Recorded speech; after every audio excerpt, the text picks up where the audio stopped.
بسم اللہ الرحمن الرحیم۔ اس دنیا میں کوئی جگہ ایسی نہیں ہے جو خانہ کعبہ کی طرح مقدس اور مرکزی حیثیت رکھتی ہو۔ خانہ کعبہ سعودی عرب کے مکہ شہر میں موجود ہے۔ روزانہ ہزاروں کی سنکھیا میں مسلمان 24 گھنٹے خانہ کعبہ کا طواف کرتے ہیں۔ خانہ کعبہ کی تصویر کروڑوں مسلمانوں کے گھروں کی زینت ہے۔ دنیا کا ہر مسلمان کعبے کو اپنا قبلہ تسلیم کرتے ہوئے اس کی طرف منہ کر کے روزانہ 5 وقت کی نماز ادا کرتا ہے۔ دوستو، خانہ کعبہ کا اتہاس بڑا ہی دلچسپ رہا ہے اور بہت کم لوگ ایسے ہیں جن کو خانہ کعبہ کی ہسٹری پتہ ہوگی۔ تو آج کی اس خوبصورت ویڈیو میں میں آپ کو خانہ کعبہ کی 10 ایسی باتیں بتاؤں گا جن کے بارے میں شاید ہی آپ نے پہلے سنا ہوگا۔ دوستو، سب سے پہلے بات کرتے ہیں کہ خانہ کعبہ کو کب، کیسے اور کس نے تعمیر کیا۔ ہم آج جس کعبے کو دیکھتے ہیں وہ ہمیشہ سے ایسا نہیں تھا۔ قدرتی آفات اور کئی انیہ کارنوں سے سمے سمے پر کعبے کی تعمیر کی ضرورت پڑتی رہی ہے۔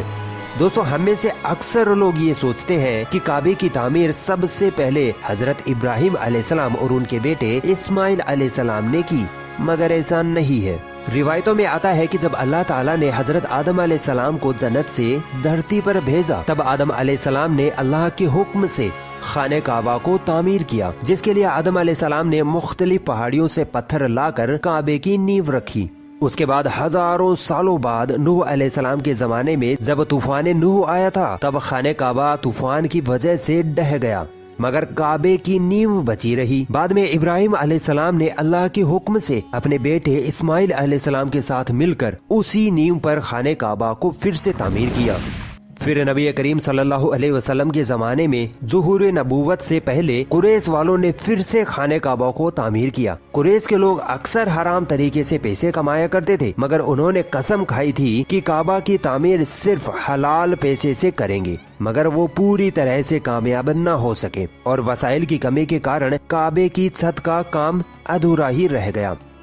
اس کے بعد جو تعمیر ہوئی وہ سیدنا عبداللہ بن زبیر رضی اللہ تعالی عنہ کے دور میں ہوئی۔ پھر آخری بار عبد الملک بن مروان کے کہنے پر حجاج بن یوسف نے قریش کے بنائے ہوئے کعبہ کو گرایا اور اسی نیو پر پھر سے خانہ کعبہ کو تعمیر کیا، اور آج جو ہم خانہ کعبہ کو دیکھتے ہیں وہ اسی وقت سے تعمیر کیا ہوا ہے۔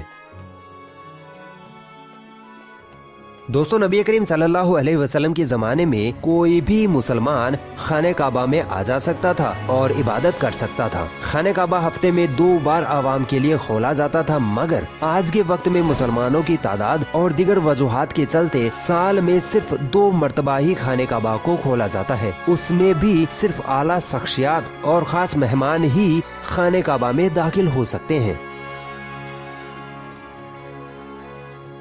دوستو، کیا آپ کو پتا ہے خانہ کعبہ میں پہلے 2 دروازے ہوا کرتے تھے، ایک خانہ کعبہ میں داخل ہونے کے لیے اور دوسرا باہر نکلنے کے لیے، اور ایک کھڑکی بھی ہوا کرتی تھی، مگر آج خانہ کعبہ میں صرف ایک ہی دروازہ رکھا گیا ہے، اور یہ دروازہ سن 1979 میں لگ بھگ 300 کلو سونے سے بنایا گیا تھا۔ اس سے پہلے یہ دروازہ چاندی کا ہوا کرتا تھا، اور جو پہلے کھڑکی ہوا کرتی تھی اس کو بھی ہٹا دیا گیا ہے۔ دوستو، آپ نے کبھی غور کیا ہے کہ حجر اسود ہمیشہ چاندی کی کوچ میں ہی کیوں گھرا رہتا ہے؟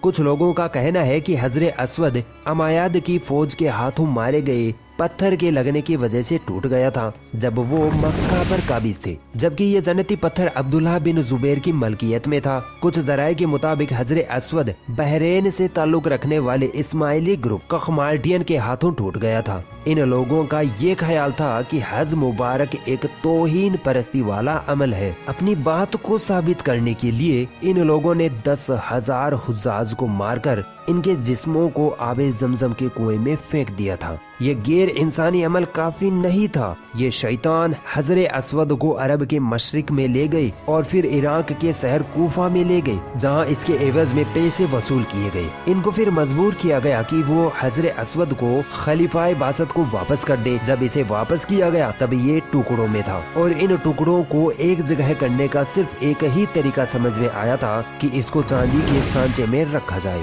کچھ اتہاسکاروں کے مطابق اس مقدس پتھر کے کچھ ٹکڑے آج بھی کہیں گم ہیں۔